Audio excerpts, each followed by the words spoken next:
안녕 형들 반가워. 빡빡이 커트 앵글이 상대 선수의 발목을 잡고 연신 늘어치고 에지가 고군분투 끝에 챔피언이 되며 트리플 H와 존시나가 드디어 외나무 다리에서 만났던 2005년 2006년 WWE. 이런 무시무시한 선수들 가운데서도 꿋꿋하게 왕성 활동을 이어간 선수가 있었는데 형들도 바로 익히 잘 알고 있는 레전드 언더테이커. 이미 2004년 JBL을 넘어 이때 엄청난 카리스마를 보였던 하이든 리힐을 지나 다시 한번 레슬매니아 20일 이후 레전드 킬러 랜디 오튼의 RKO에 맞서 활약을 했으니 이때 언더홍님의 활동은 정말 대단했겠지. 이후 제대로 된 상대를 찾지 못하며 방황했던 언더테이커는 한 사내와 마주하게 되었는데 그의 이름은 무하마드 하산. 이슬람 문화권에서의 최고로 많은 이름 모하마드를 기믹의 이름으로 따온 것으로 보아 어떠한 캐릭터인지 형들도 짐작이 가겠지. 그리고 이 레슬러가 출연한 첫인상은 오히려 팬들의 집중 어린 관심을 받았는데 얼굴도 굉장히 꽃미남에다가 1m 90cm의 건장한 체격, 그리고 명석해 보이는 그의 스마트한 몰골은 처음부터 팬들의 시선을 빼앗아가기에 충분했어. 더군다나 타고난 운동 실력과 정확한 기술 구현 능력도 꽤 괜찮았는데 그 나이 고작 20대 초반이었으니 WWE를 장차 이끌어갈 보배가 아닐 수가 없었겠지. WWE는 팬들에게 자극적인 MSG 형식의 악역 캐릭터를 주기적으로 내놓았는데 반미 성향인 악역이 나오면 미국인 선수들이 선역으로 뭉쳐 몰아내는 단순한 시나리오였고 이것이 가끔씩 포텐이 터지며 인기를 끌어오기도 하였어. 이러한 비슷한 예가 1997년 이때 숀 마이클스는 캐나다 몬트리올에서 열리는 서바이버 시리즈에 앞서서 캐나다 국기인 단풍잎기를 가지고 팬들을 상대로 각종 모욕을 하며 생쇼를 펼쳤는데 이때 맞서는 캐나다 출신의 선수 브렛 하트에게 챔피언 벨트를 빼앗기는 스토리를 위한 악역 역할의 수행이었어. 이렇듯 캐나다를 노골적으로 모욕하던 숀 마이클스는 캐나다 전체의 공동의 적이 되었는데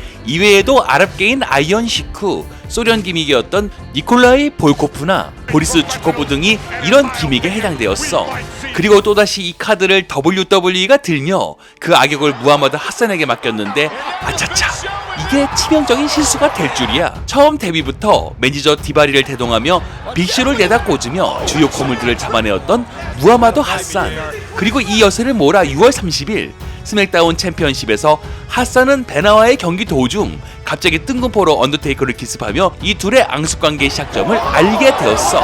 이후 본격적으로 하산은 언더테이커와 대립하게 되었는데 2005년 7월 4일 매니저 디바리가 언더테이커와의 대립 끝에 툼스톤 파일드랩을 맞으며 패배를 하였지만 그는 이내 의미심장한 웃음을 띄웠고 이내 복면을 한 괴한들이 스타디움으로 들어와 언더테이커를 무참히 폭행하는 일이 발생하게 된 거야. 2001년 전 세계를 경악시킨 9.11 테러 이후 미국은 아프가니스탄과 전쟁을 쭉 이어온 터라 아랍권과의 감정이 고조되었던 시기, 아마도 이런 모습은 미국 내 팬들에겐 엔터테인먼트의 한 장면이기보다는 과거의 아찔한 순간을 상기시키는 민감한 문제로 받아들이는 모습이었지. 그리고 도를 넘어선 기믹의 탄생으로 이른 7월 14일 터지게 되었는데 그만 세그먼트에서 자신을 테러리스트라고 발언을 하며 본격적으로 자신의 진짜 기믹을 만방에 알렸는데 이때 WWE 주최 측도 전혀 생각지도 못한 팬들의 엄청난 야유는 예사 경기 간전의 반응이 아닌 뭔가 불쾌감을 토로하는 모습이었어. 주어진 대본대로 차분히 진행했던 무하마드의 세그먼트에서 이런 생각지도 못한 반응은 당초 하산의 기믹으로 WWE의 인기몰이를 하려 했던 의도와는 다르게 아프가니스탄 전쟁에 민감하고 예민했던 중대사항을 레슬링의 소재로 사용한다는 점에서 오히려 WWE가 크나큰 역풍을 맞을지 모른다는 불안감이 엄습했던 것이었지. WWE의 임원진도 이에 놀란터라 이것을 어떻게 마무리를 져야 할지 혼란스러워했던 이때 급기야는 2005년 아메리칸 배쉬에서 언더테이커에게 패한 후 입장로에서 라스트 라이드를 맞으며 스테이지로 추락해버리는 비참한 모습으로 그때부터 그를 영영 볼 수 없게 되었어. 이런 급작스러운 일로 적수가 사라지며 낙동강 오리알 신세가 된 언더테이커 형님. 그러나 핫산의 매니저였던 디바리도 한동안 이 일로 자리를 비우다 2006년 또 한 명의 엄청난 선수를 대동하고 들어왔는데 그는 바로 형들도 익히 잘 알고 있는 링 위의 거인 그레이트 칼리였어. 2m 16cm의 엄청난 키에 157kg을 감당하는 딱 벌어진 어깨와 다부진 체격은 마치 거구의 코끼리 한 마리를 연상시키며 삽시간에 스타디움을 공포의 분위기로 만들기에 충분했어. 이렇듯 엄청난 몸집의 괴물 레슬러의 출연은 팬들의 이목을 이곳 WWE에 더욱 집중하게 했는데, 때는 2006년 4월 7일 스맥다운에서는 레전드 언더테이커와 괴물 레슬러 마크 헨리 간의 경기가 진행되고 있었고, 이때 갑자기 등장한 진격의 거인, 이 당시 그를 처음 바라보며 지었던 언더옹의 표정을 보더라도 실제 이 거인이 얼마나 크고 위협적이었는지 마치 말해주는 것 같았어. 그러나 이내 곧 이 칼리라고 하는 레슬러의 괴력을 실감할 수 있었는데, 이날 언더테이커를 장난감처럼 가지고 놀며 일방적으로 몰아붙이는 모습에 이때 이를 지켜보는 팬들은 경악을 금치 못했고, 언더테이커라는 굵직한 레슬러의 중심으로 돌아갔던 WWE의 판도를 삽시간에 뒤흔드는 순간이었어. 그리고 이후 한 달 후인 5월 12일 급기야는 WWE의 가장 큰 거인과 가장 작은 레슬러와의 대결이 이루어졌는데, 이때 레이 미스테리오가 칼리 앞에 선 모습은 마치 어린 아이와 어른 싸움을 방불케 하며 팬들의 놀라움을 더욱 가중시킬 뿐이었어. 이때 그가 사용하는 기술도 참으로 대단했는데, 그의 소뚜껑 같은 손으로 상대의 가슴을 치는 엄청난 위력의 찹이라든가, 두 손으로 상대의 머리를 쥐어짜는 바이스 그립, 그리고 상대의 목을 번쩍 들어 바닥에 내리꽂는 무시무시한 높이의 칼리 밤은, 이것을 맞는 선수들의 부상이 정말로 걱정될 정도로 그의 모든 움직임은 마치 살아있는 흉기, 바로 그 자체였어. 팬들의 우려와 함께 역시나 손쉽게 레이를 깔아뭉개며 승리를 쟁취한 그레이트 칼리. 그리고 2006년 저지먼트 데이 때 언더테이커와 공식 경기가 벌어지며 팬들의 이목을 끌었지만, 예상과는 다르게 칼리의 손쉬운 승리가 이루어지며 WWE를 뒤흔들었던 그의 모습은 가히 위압감이 넘치는 마치 거인의 힘찬 포효와도 같았지. 그리고 8월 18일 드디어 언더옹과 2차전이 벌어지게 되는데, 둘 중 하나가 KO가 될 때까지 싸우는 라스트 스탠딩 매치가 시작이 되었고, 이날 분위기는 시간이 지날수록 고조될 수밖에 없었어.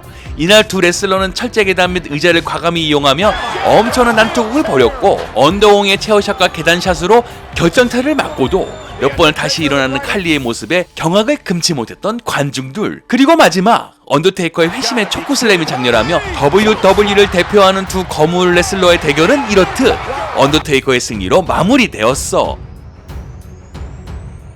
이후 스맥다운에서 적수를 찾을 수 없었던 거인 레슬러는 이내 러로 이적하여 또다시 굵직굵직한 레슬러를 상대로 도장 깨기를 이어갔는데, 태그팀 하디보이즈를 비롯하여 많은 레슬러들을 땅에 내다꽂는 모습이 마치 어린아이 장난처럼 느껴질 정도로 그레이트 칼리, 그에게 모든 것이 시시해 보일 뿐이었어. 그러나 이때 또 다른 맞수가 등장하게 되는데, 그는 바로 언더테이커의 동생이자 빅 레드머신이라고 불리우는 레슬러, 바로 붉은 악마 케인. 킹 오브 더 링 진출을 방해하며 케인의 시선을 환기시킨 그는 본격적으로 그와의 대립을 알리게 되었고, 팬들은 이내 이 둘의 대결을 손에 땀을 쥐며 집중하게 되었어.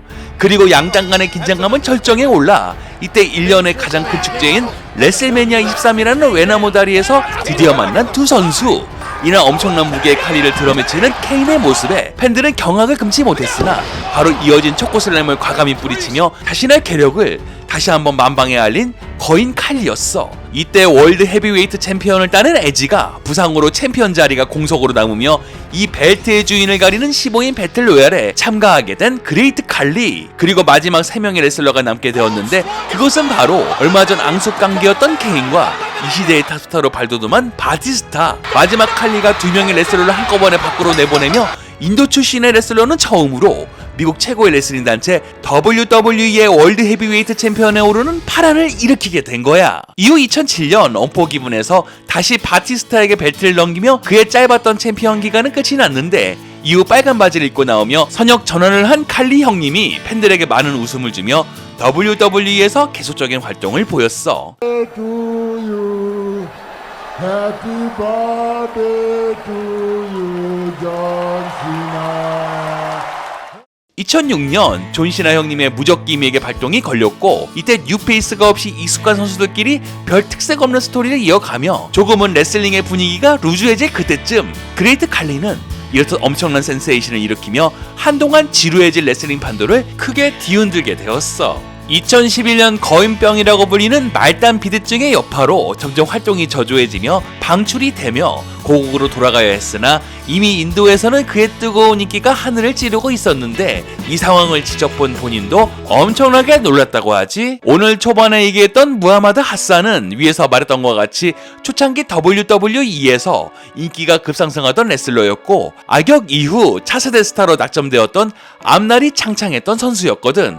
만약에 이때 제대로 된 스토리가 투입이 되었다면 WWE 서머슬램에서 데이브 바티스타를 꺾고 지난 2004년 서머슬램에서 랜디 오튼이 기록한 종전 기록을 갈아치우며 최연소 월드 헤비웨이트 챔피언을 차지하는 엄청난 푸시를 받을 예정이었어. 그러나 이내 예상치 못한 팬들의 반응으로 인해 2005년 9월 21일 무하마드 하산의 방출 통보가 이루어지며 그는 영영 링 위를 떠날 수밖에 없었어. 이때 그의 자극적인 기믹과 세그먼트가 파급력이 너무 강했던지라 캐릭터를 바꾸어 나와도 그 이미지를 쉽사리 씻어낼 수 없는 노릇이었고, 그렇게 일이 잘못된 이후 다른 단체에서도 받아주지도 못했는데 이로 인해 그토록 좋아하던 레슬링을 영영 그만둘 수밖에 없었어. 그때가 그의 나이 고작 23살에 벌어진 일이었고 앞날이 창창했던 전도 유망했던 신인을 갑자기 사라지게 했으니 WWE나 레슬링 팬들 모두 정말 안타깝게 그지없는 일이었지. 13년이라는 오랜 시간이 지나 인디 레슬링 단체에서 주최하는 경기에